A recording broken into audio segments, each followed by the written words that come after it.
যারা অনেক দিন ধরে মুখের কোনো সমস্যায়, বিশেষ করে জিভের কোনো সমস্যায় ভুগছেন, তারা কিন্তু কয়েকটা ছোট ছোট উপায় করতে পারেন।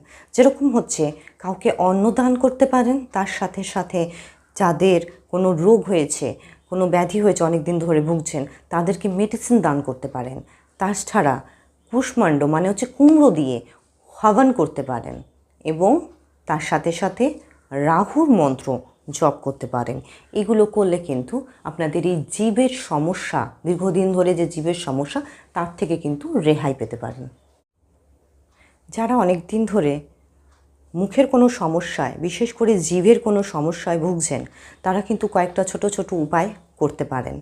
যেরকম হচ্ছে, কাউকে অন্ন দান করতে পারেন। তার সাথে সাথে যাদের কোনো রোগ হয়েছে, কোনো ব্যাধি হয়েছে, অনেক দিন ধরে ভুগছেন, তাদেরকে মেডিসিন দান করতে পারেন।